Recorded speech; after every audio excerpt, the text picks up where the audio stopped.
Nouveau bulletin d'information. Si vous nous rejoignez, bonjour et bienvenue dans ce bulletin d'information. Le ministre d'État, ministre de la Justice et garde de Sceaux a remis un lot important des matelas à la prison centrale de Mbuji-Mayi. La remise de ce bien s'inscrit dans les cadres de l'amélioration des conditions des détenus dans les maisons carcérales en République démocratique du Congo. Maître Constant Mutamba a posé ses gestes le jeudi 29 août 2024 à l'occasion de son séjour en Mbuji-Mayi dans le cadre du désengorgement de cet établissement pénitentiaire. Suivez.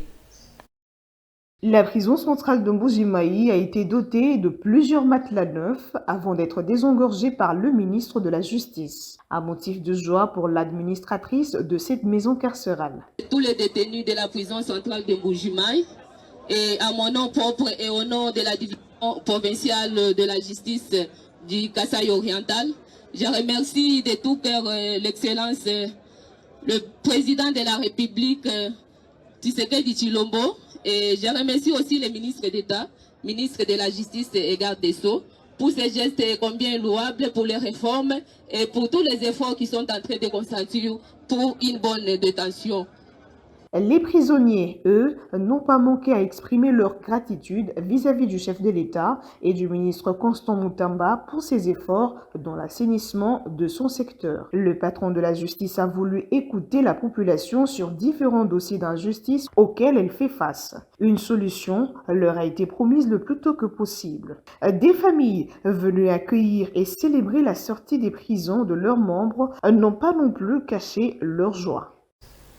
Toujours en justice, annonce ouverture le 16 septembre de l'audience publique qui mettra aux prises la République démocratique du Congo au Rwanda devant la Cour de justice de l'EAC. Le procès aboutira à la condamnation du Rwanda consécutivement à l'agression qu'elle fait subir la République démocratique du Congo, précisément dans sa partie Est.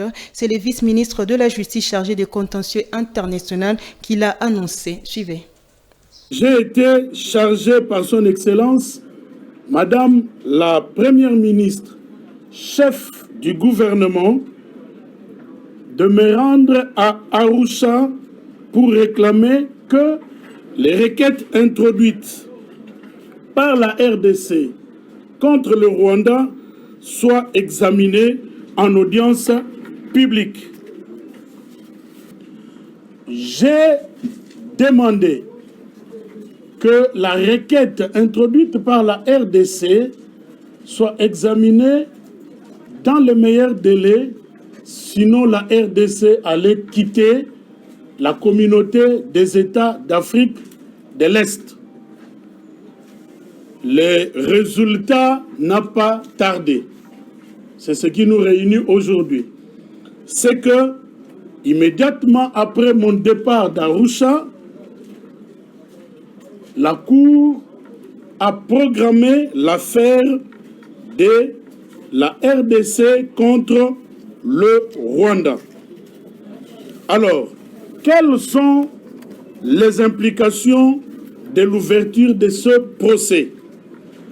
Premièrement, ce procès aboutira à la condamnation du Rwanda pour violation de la souveraineté nationale et de l'intégrité territoriale d'un État membre de l'EAC, à l'occurrence la République démocratique du Congo.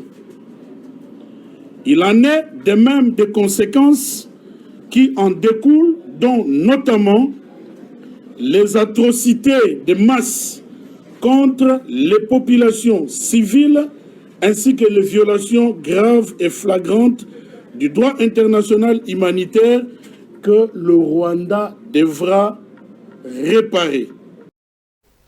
Supprimée en juin 2023, la prime des plus-values sera restaurée à un taux significativement amélioré. Des assurances fermes du ministre des Finances, Doudou Fwamba, au banc syndical des régies financières. Suivez les explications de Willy Moutia, président de l'intersyndicale des régies financières de la République démocratique du Congo. Mais nous sommes des syndicalistes. Nous sommes venus féliciter le ministre pour sa nomination puisque c'est le premier contact que nous avons eu avec lui. Et en plus de félicitations, nous devions le remercier parce que il a déjà donné un ton par rapport à sa prestation. Et nous nous sommes réunis avec lui aujourd'hui pour présenter quelques petits soucis que nous avions avant que nous ne présentions le cahier des charges qui va déterminer notre parcours avec ces prestations.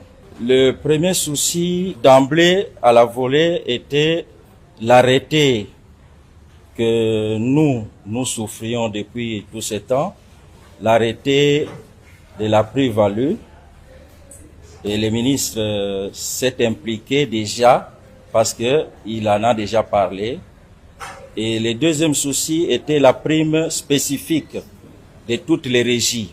Là-dessus, nous allons préparer un cahier de charges pour que chaque régie présente ses préoccupations. Et aussi, nous avons parlé de paiement à temps de la rétrocession. Là aussi, nous avons retenu qu'il était mieux, effectivement, qu'on ait des ministres comme lui, des fils maison, qui connaissent les problèmes.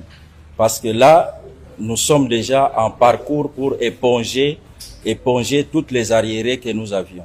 Je peux vous rassurer qu'il est important qu'on ait des fils maison à ces rangs-là, des ministres. Parce qu'il connaît d'abord la maison, il connaît les régies, il connaît les problèmes. Et avec tout ça, ça nous a facilité les dialogues. Ça vraiment nous a facilité les dialogues. Et là, je peux vous rassurer que nous partons avec un sentiment de satisfaction. Et je suis certain que nous allons l'accompagner dans sa mission pour le reste du temps. Plus que 3 jours pour que les élèves renouent avec les chemins de l'école. Cependant, plusieurs réalités et situations renvoient au questionnement à l'est de la République démocratique du Congo, précisément dans la ville de Goma. Les parents doutent encore sur l'effectivité de la rentrée scolaire prévue ce 2 septembre 2024. La situation est encore précaire. Emeline Cambidio. La rentrée scolaire devient de plus en plus incertaine au vu de situations qui peuvent constituer d'entraves, voire même de risques. À l'est de la RDC, l'insécurité et la précarité financière ne facilitent pas la tâche aux parents. Moïse Angui est un militant de la Loucha Goma. La rentrée scolaire prévue pour le 2 septembre 2024 s'annonce très timide ici au Nord Kivu, précisément dans la ville de Goma. En fait, la province est en proie à une insécurité grandissante, y compris la ville de Goma, où les ennemis de la paix, les rebelles du M23, sont en train de gagner du terrain. Les enfants qui sont issus des zones sous occupation de M23 seront donc en difficulté de regagner les établissements scolaires. Raison pour laquelle nous sommes en train de demander au gouvernement congolais de tout mettre en œuvre pour restaurer la paix et l'autorité de l'État. En même temps, nous remarquons qu'à travers cette guerre d'agression injuste, les parents sont démunis de tout, dépourvus de tout. Sur le plan économique, en tout cas, c'est catastrophique.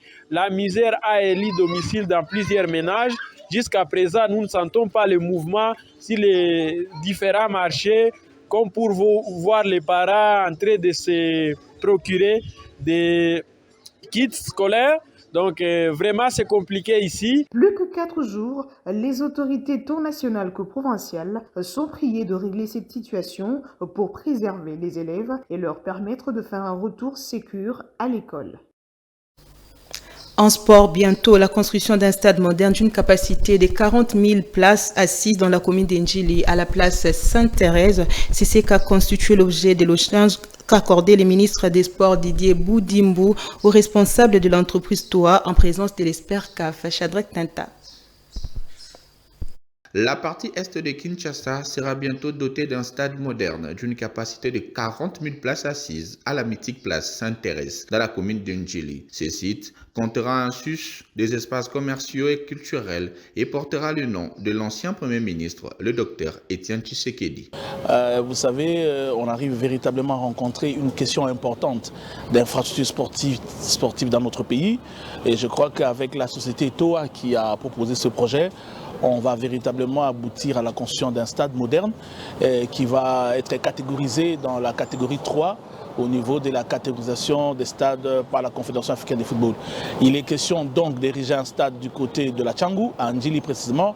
Ce stade de 40 000 places portera le nom du docteur Etienne Tshisekedi Mulumba, voyez-vous, et que donc ça pourra permettre dans la fonctionnalité de dégager les activités sportives dans la partie Est. Vous savez que jusque-là, les activités sont concentrées du côté des Martyrs et Tata Raphaël, mais avec ce stade, on aura véritablement la possibilité de désengorger les activités sportives dans un bastion, dans un fief des pratiques des disciplines sportives qui est la Tchangou. La construction de cet édifice consacré au football a pour objectif de décongestionner les 2 grands stades de la ville, situés tous 2 dans la partie ouest. Il est de noter que les travaux de construction vont s'étendre sur une durée de 3 ans et seront financés par un partenariat public-privé dont l'exécution sera assurée par l'entreprise Tora. Fin complète de ces sessions d'information. Merci de nous avoir suivis. Au revoir.